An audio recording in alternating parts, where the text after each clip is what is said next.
Malaysia News.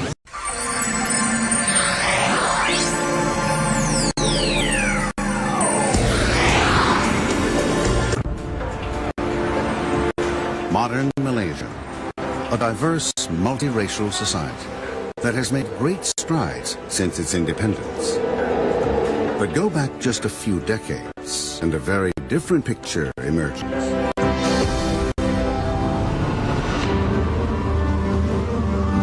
May 1969. In Kuala Lumpur, the capital of Malaysia, racial strife explodes in days of bloody riot. After a day or two of rioting, it looked as if we have no government. About 200 people are killed. The government is paralyzed. Martial law is declared. In the eye of the storm is Deputy Prime Minister Tun Abdul Razak. Malaysia's darkest hour will shape his destiny. He will assume the highest position of power in the country, but he would conceal a dark secret all this while. Until today, I find it hard to imagine that someone could keep it in him and without sharing it with his family. I think that speaks something about the man. He didn't want to divulge that he had a very serious illness. Tun Abdul Razak's leadership and courage will immortalize him in history forever.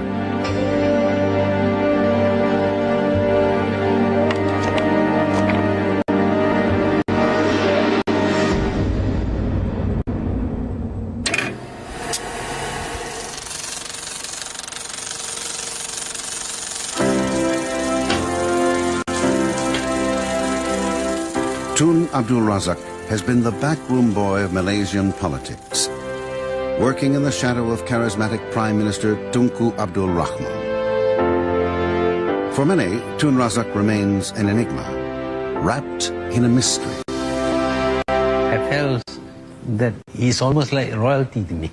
You see, I felt uncomfortable talking to him like an ordinary person. He was a gentleman, really gentle. In voice, in spoken language, in approach, but his mind was not. He was very quick. He had a way of getting close to people. I mean, lots of people, everybody would think that they are his best friend, you know, because he managed to make them feel that, you know, they are important to him. Tun Razak is born on 11 March 1922. In the small village of Pulau Koladi in the state of Pahang. He grows up in two very different worlds. His father is descended from a long line of aristocratic chiefs. But Tun Razak is sent to live with his grandfather in humble surroundings. From his grandfather's house, Tun Razak walks every day to the village school. A journey of over 6 kilometers that has become the stuff of legend. Now, one of the things that Tun Razak always liked to tell is that how when he was young, he went to school without shoes. Not that he could not afford shoes, but I think he just wanted to be just like his friends. You know? And he went to this school that was rather shabby. At early stages, they had to do their mathematics or the arithmetic by scribbling on the sand because there was no blackboard. And he kept on repeating that fact that he had a difficult childhood. From the beginning, Tun Razak proves himself a brilliant student. And when he turns 18 in 1940, he wins a place at Raffles College in Singapore. Tun Razak respects the mighty British, who effectively rule Malaya and dominate its economy. But in 1942, in the middle of World War II, the Japanese Imperial Army throw the British out of Malaya. It is a stunning defeat. For Tun Razak, Malaya's former rulers suddenly look weak. It is a lesson he will never forget. By the time the British rout the Japanese in 1945, Tun Razak has matured into an ambitious young man with a lot still to learn. And it is to the war-battered imperial capital, London, that he journeys in 1947. London will be his political finishing school. My father used to speak to us about his London days where he was a student. Although they didn't have much money to spend, they were very happy. They would discuss politics, law, and he had lots of friends. And I guess to me that was a time when he had no responsibilities. There is one responsibility Tun Razak does not neglect: Malaya's future freed from British rule. It is a dream that he shares with a charismatic new friend who is also studying in England. His name is Tunku Abdul Rahman. Tunku too sees that the days of British rule of Malaya are numbered. But who and what should replace them? And what kind of independent nation do these young men want? This special relationship with Tunku will soon become one of the most important in Tun Razak's life. At his London college, Tun Razak dazzles his teachers, passing his law exams after just 18 months, a remarkable achievement. But then he receives devastating news from home. His father has died. He must return immediately. Tun Razak comes back to a country in turmoil. The British are fighting a seemingly unwinnable war against communist guerrillas.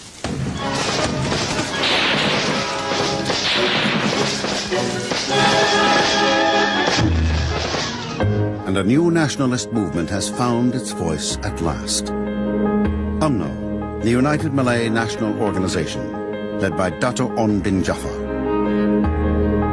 In 1951, Datuk On now offers the young Tun Razak the crown, leadership of UMNO. Jadi Datuk On telah paling kepada saya, adakah awak nak menjadi yang ketua UMNO? Saya kata saya belumlah sampai masa lagi jadi yang ketua UMNO. Tapi saya ada satu orang yang saya fikir layak, iaitu Tunku Abdul Rahman.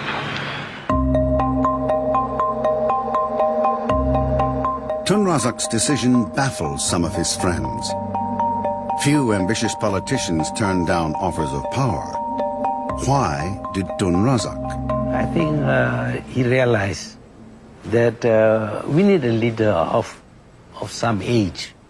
Malays respect old age, of course, and I think he wasn't that ambitious that he wants to grab hold of power.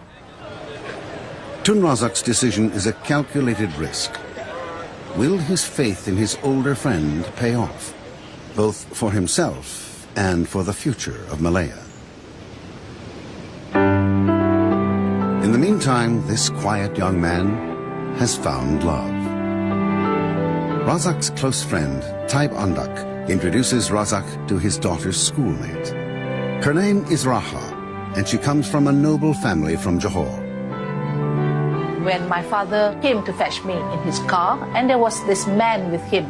This man was actually Tun Razak. I thought he was coming to fetch me, but I was wrong because he had an ulterior motive. My father wanted to show him Raha. He must have liked what he saw because in the car, when we were going home, he was grinning from ear to ear. And I could see my father pulling his leg, but he just kept quiet and he just smiled at himself. On September 4th, 1952, Tun Razak and Raha are married. They will be blessed with 5 sons. When I was informed too, I think there was a debate that was going back and forth within the family. Let us have a small swimming pool. I mean, not an Olympic-sized swimming pool, but a small swimming pool so that we could, enjoy ourselves. We could swim in that pool. And he finally decided, no, we shouldn't have a swimming pool because he said, what would the public think? As a father, he's his biggest challenge must be to bring us up as sons of the Prime Minister and yet not get spoiled, so that we are able to stand on our own 2 feet. We were, in some sense, put on a pedestal, and yet he didn't want us to. He wanted us to work for our own things and to be motivated and be driven to succeed in life. But it is not just his sons who must stand on their own. Other hearts and minds must be won. As Tun Razak nurtures his own family, the struggle for Malayan independence approaches a climax.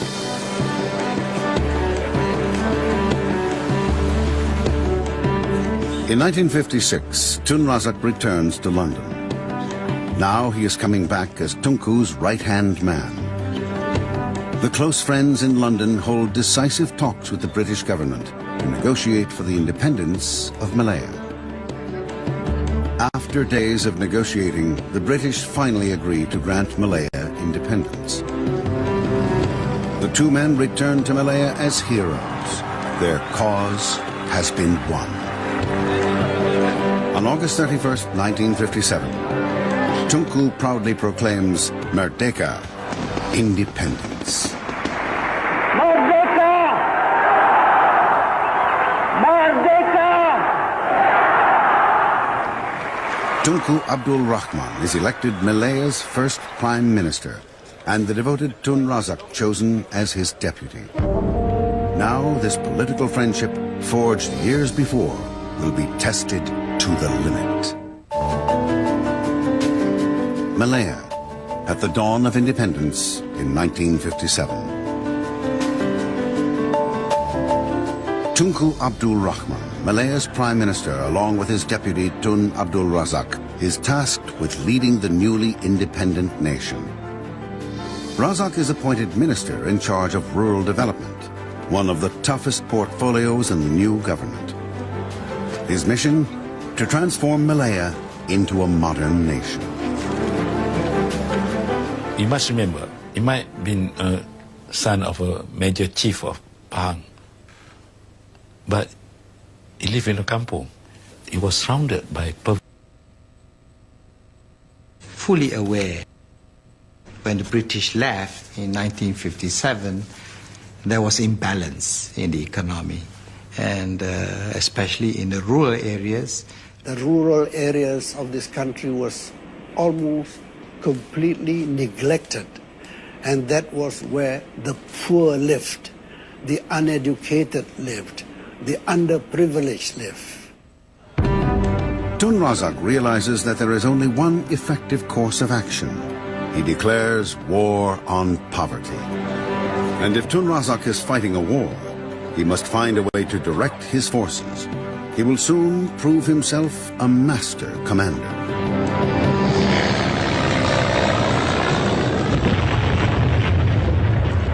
He models his strategy on the Malayan War on Communist Terror.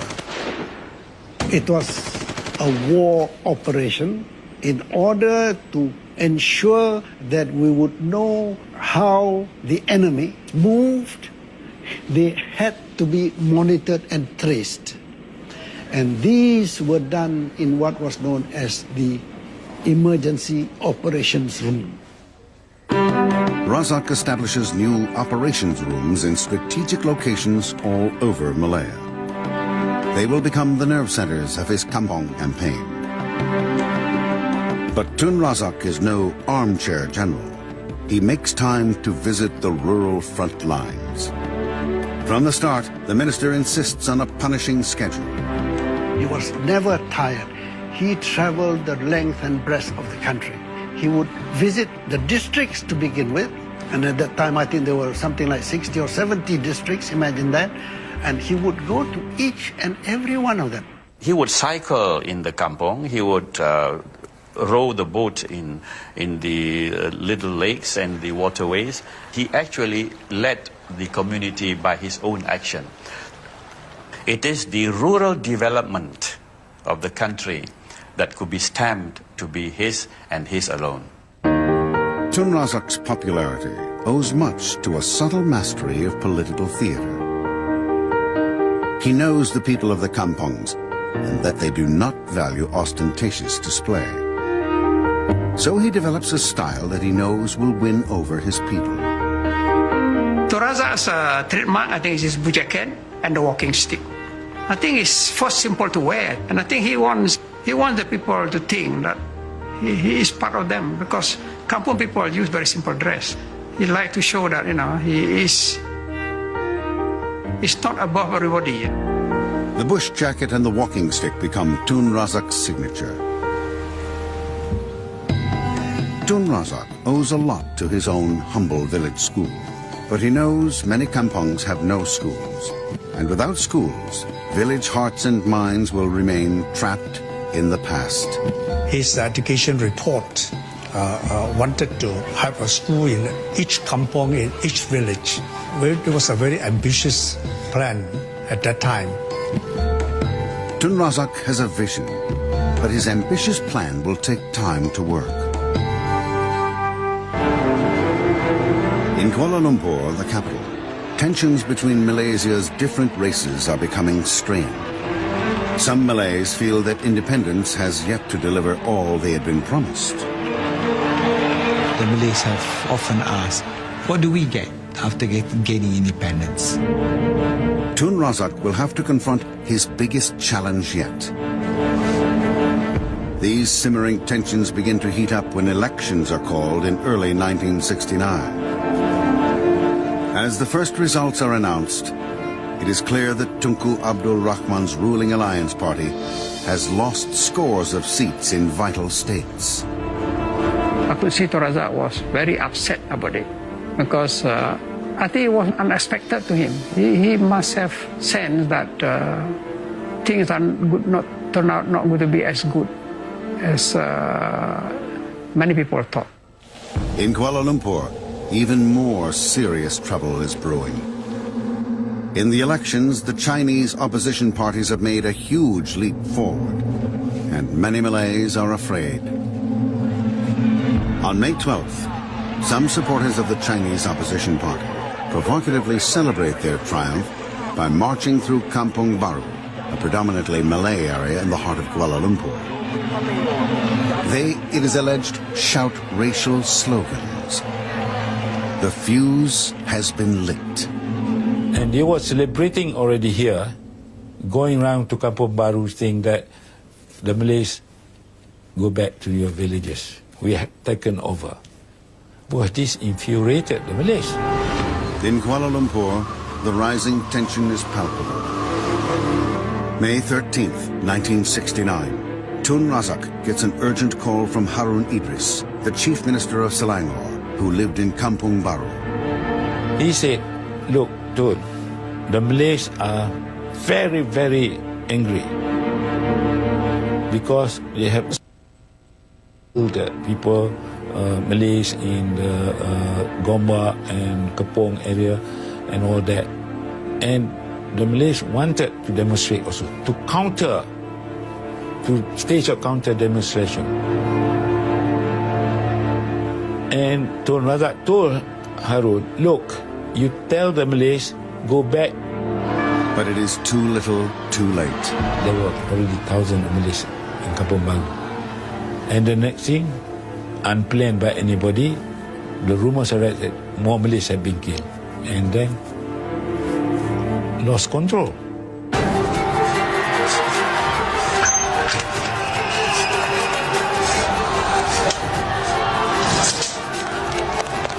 With shocking speed, Kampung Baru is engulfed by violence and Malaysia is in crisis.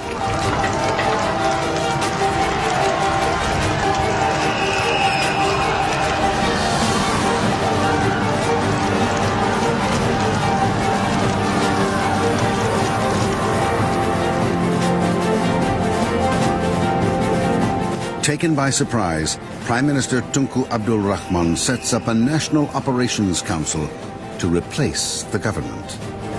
He makes Tun Razak its director.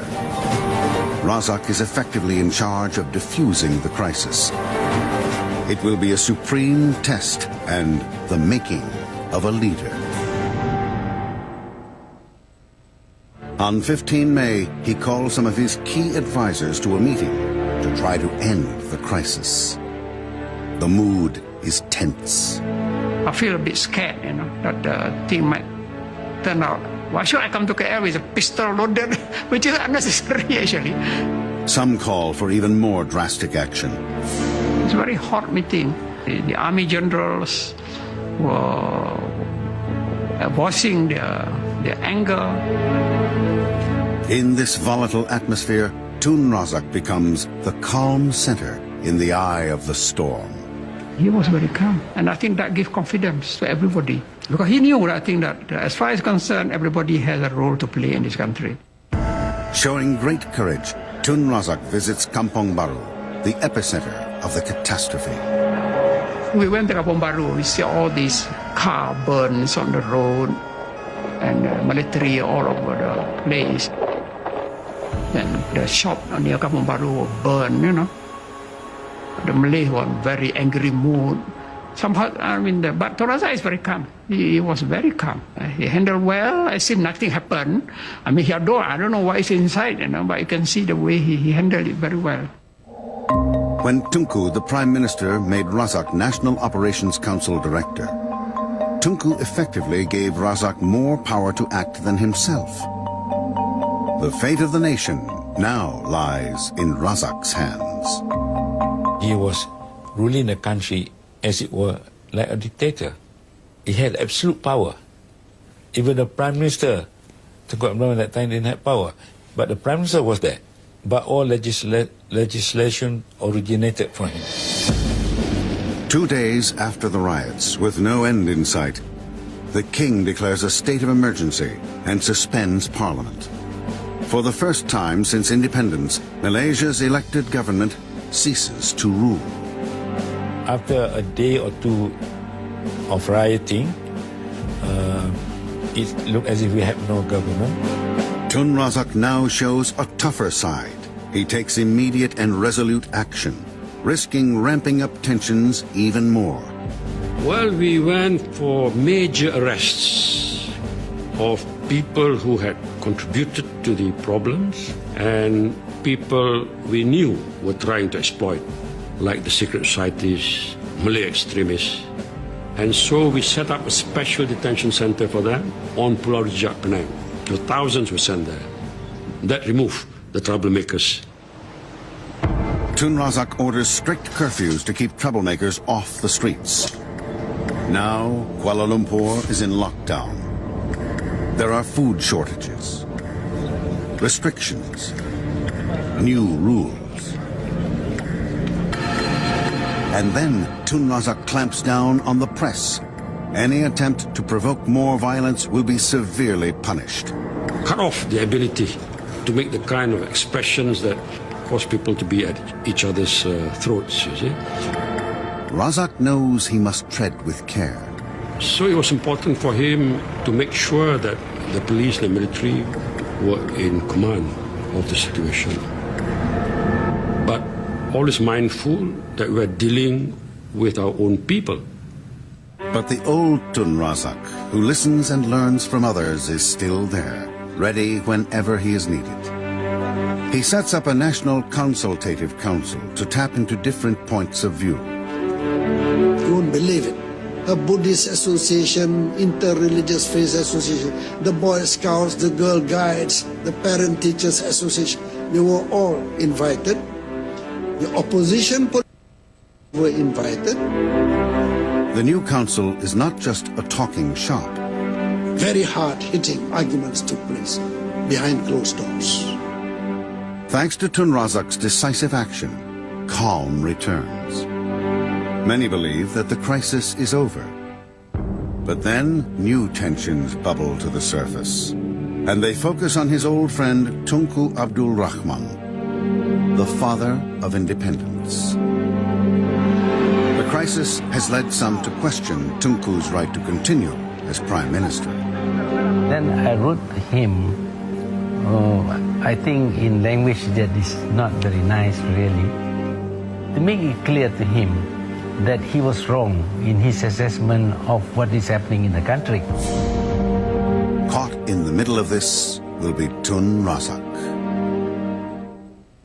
1970. Malaysia has endured one of the worst crises since the communist insurgency. Deputy Prime Minister Tun Razak has calmed the storm, but now he faces a new struggle.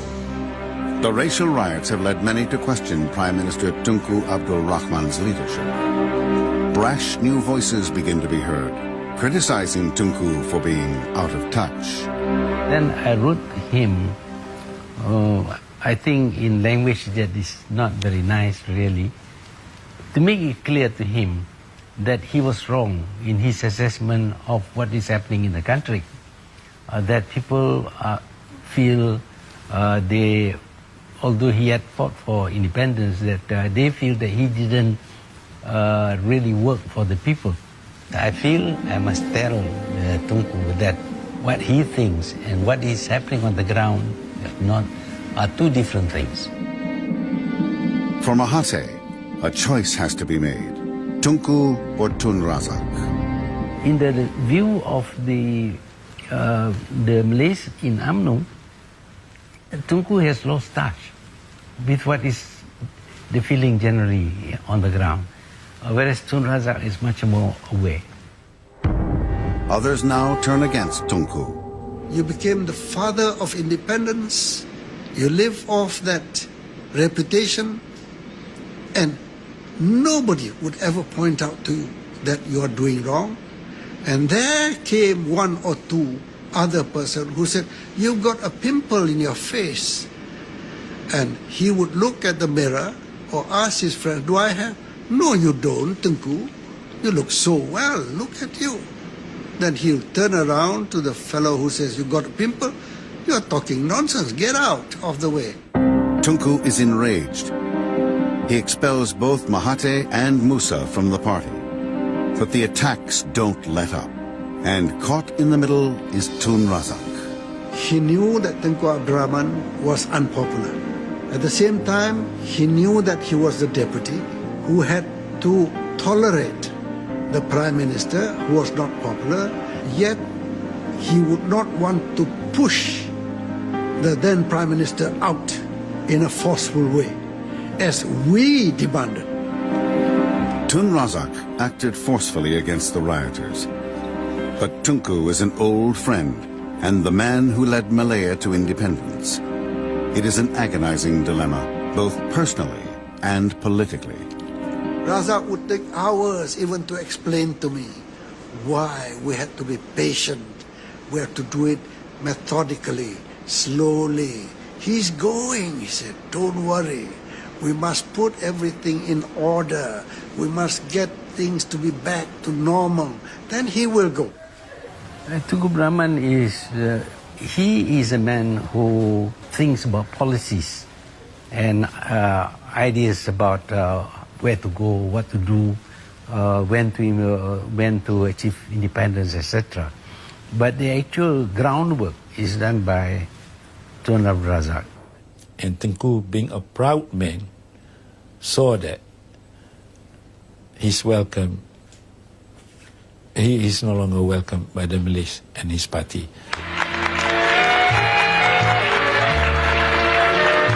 Tunku's support drains away. A year after the May riots, he agrees to step down.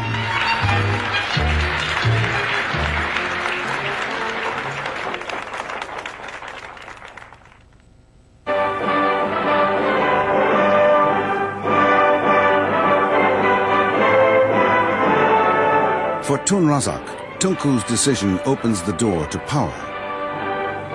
Tun Razak now succeeds Tunku as Prime Minister.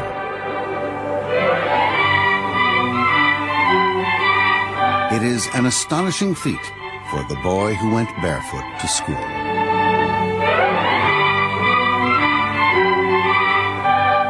Hari ini adalah hari yang paling bertuah dalam sejarah bagi diri saya. Inilah kali pertama saya berucap kepada saudara-saudara sekalian sebagai Perdana Menteri selepas menerima pelantikan oleh Beliau Yang Maha Mulia Yang di-Persatuan Agong.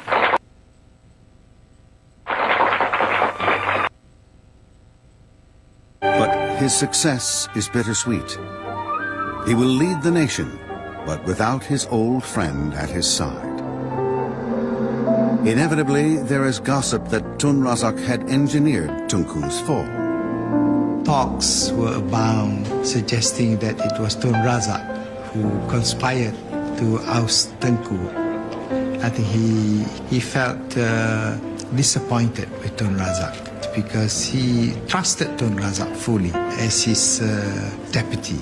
I believe Tun Razak never wanted to do that to Tunku, directly or indirectly, because he loved Tunku like his own father. Time would eventually mend this old friendship, but it would never be as warm as it once was in the long ago days of struggle. By 1971, Tun Razak's nation seems to be at peace. It is time to put Malaysia back on the road to democracy.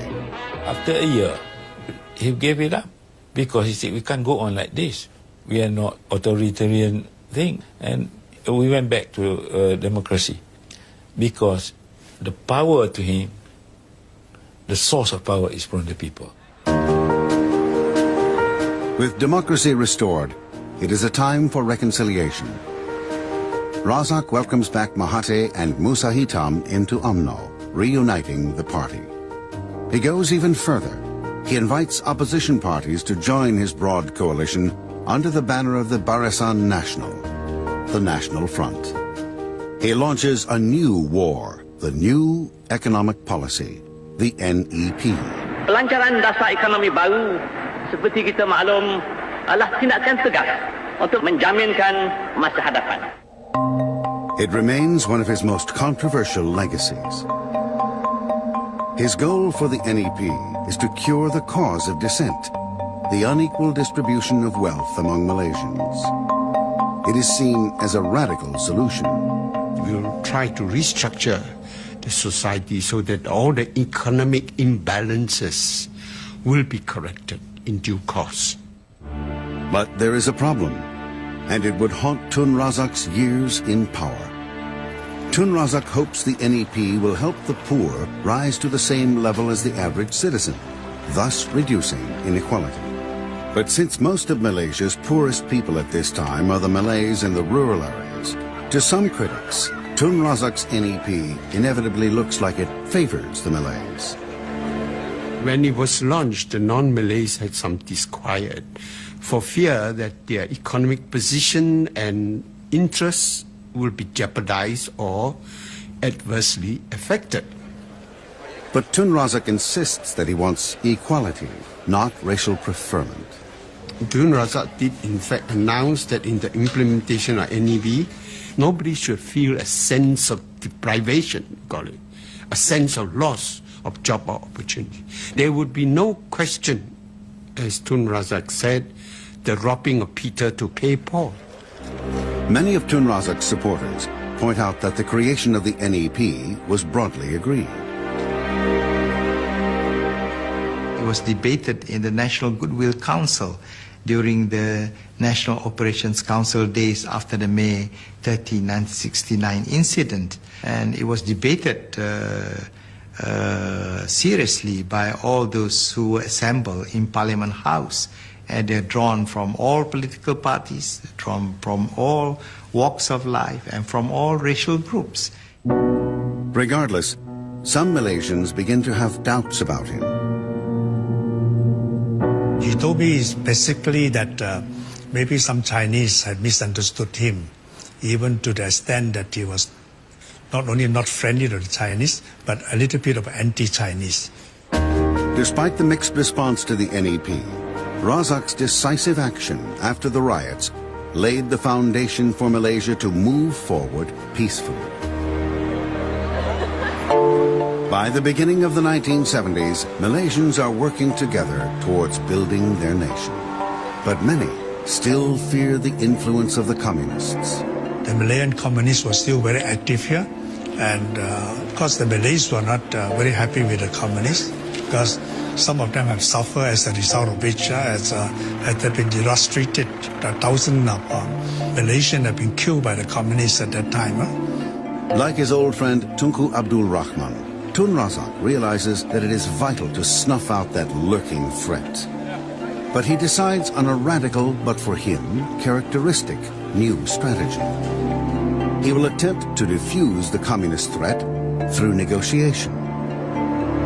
He decides to launch a policy of reconciliation with one of the world's most powerful communist regimes, China. He will boldly enter the dragon's den. But not everyone approves.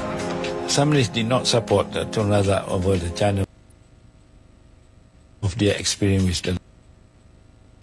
Even his old friend, the revered former Prime Minister Tunku Abdul Rahman, is not supportive of his initiative. So for Tun Razak, the China policy will be a huge gamble. Tun Razak believed that normalization of diplomatic ties with China could help to reduce the threat from the Malayan communists.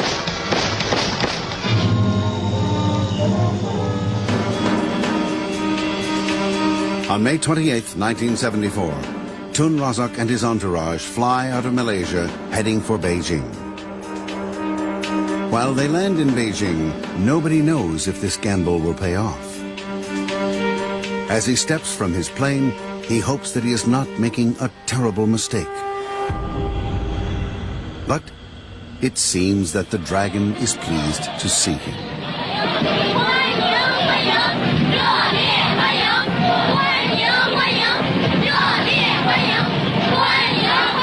That was very extraordinary. There were thousands of students and thousands of people at the airport to welcome the delegation.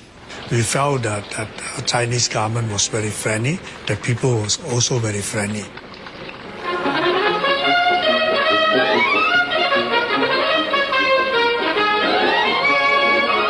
In an astonishing display of warmth, the Chinese leaders lavished Tun Razak with a spectacular series of state banquets and meetings. Then comes the final test. The meeting with the great leader himself, Chairman Mao. And Tun Razak caps his spectacular success with the famous handshake that has been immortalized in Asian history.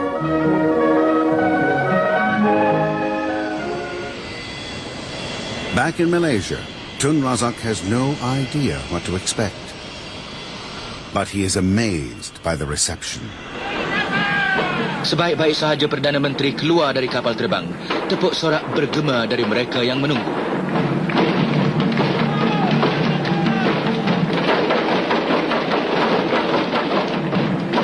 The crowd awaited at the Padang Metaka and was enormous. I think that will come to 100,000 of people. Big crowd. Tun Razak was very happy that trip was successful. And in fact, he announced there and then that the next day would be a public holiday. I've never seen more Chinese at any government gathering than that. You see, that shows they appreciated what Tun Razak did. Berjaya Malaysia! Berjaya! Berjaya!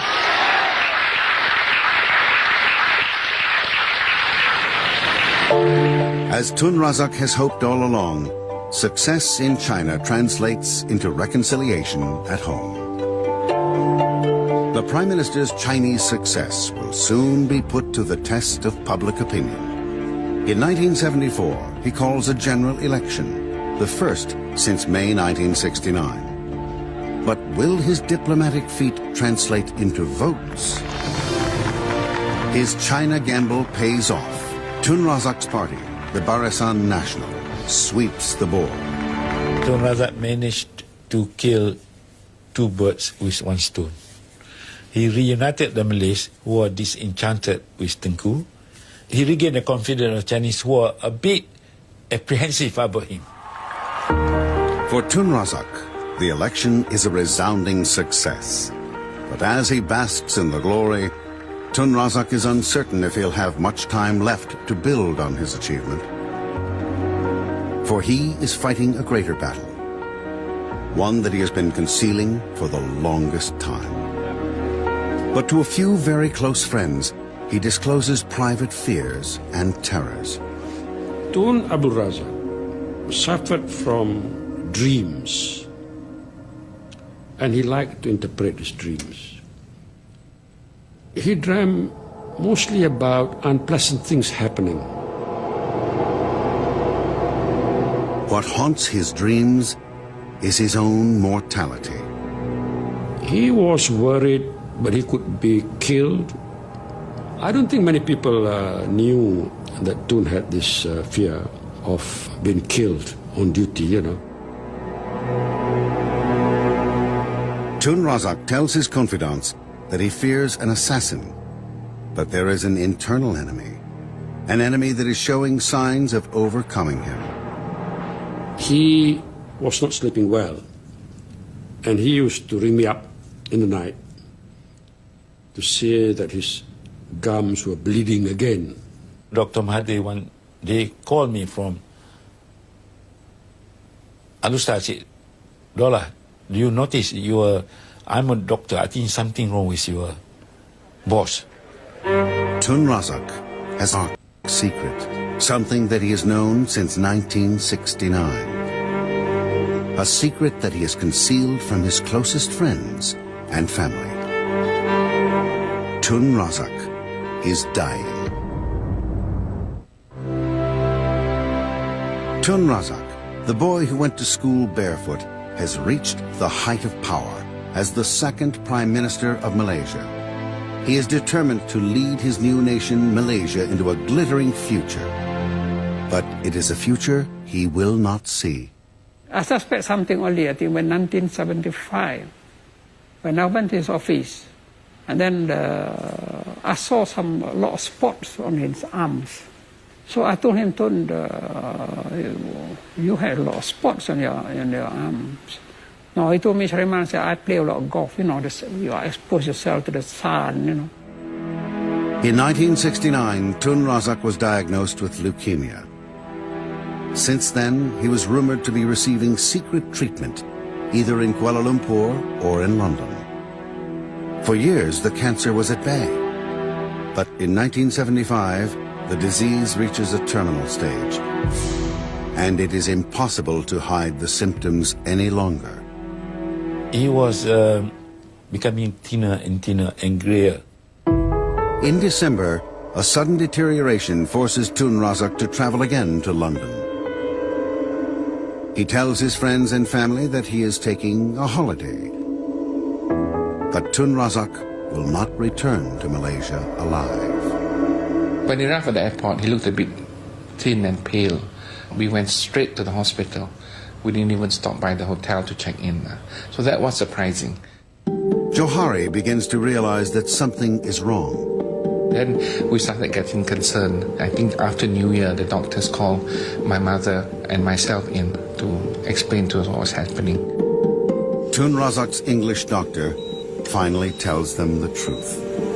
You know, the doctor told me that your father will never be Prime Minister again. So I was quite shocked.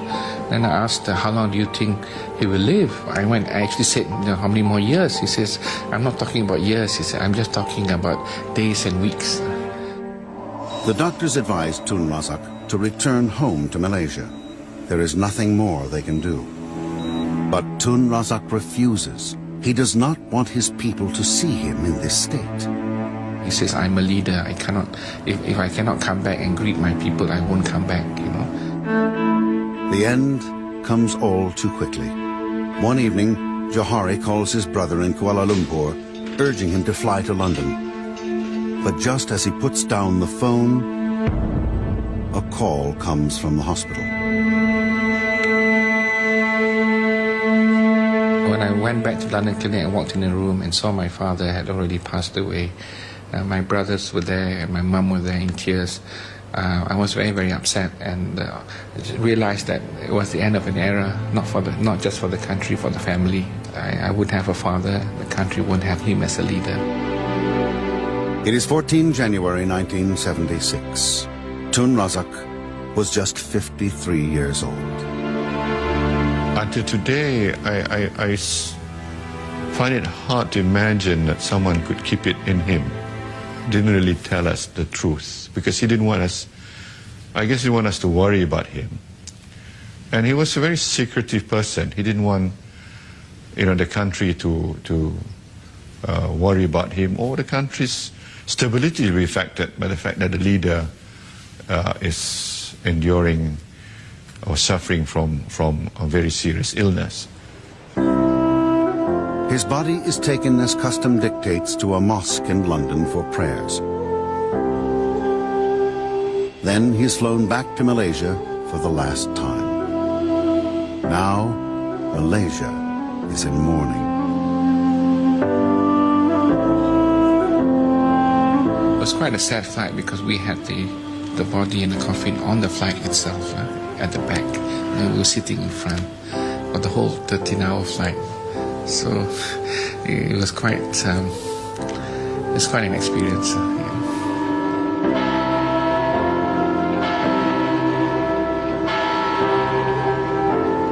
Thousands of people came, from all over the country, and that shows the measure of support and maybe love that they have for him.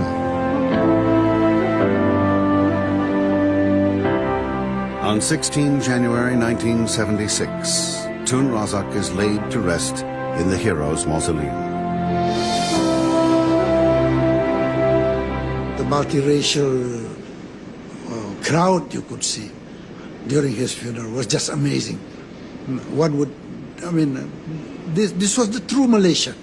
Tun Razak's greatest legacy, beyond doubt, is the unity he brought among various races after May 13 racial riots. Yeah, I think he would have done a lot for this country had he lived longer to lead this country. But he had only 6 years, not enough.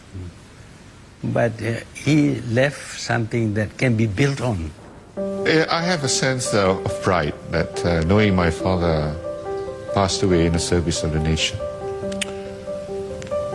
There can be no other service greater than that. In death, as in life, Tun Razak brings together people from all walks of life, from all races and faiths. It is what he would have wanted, to be the grand reconciler.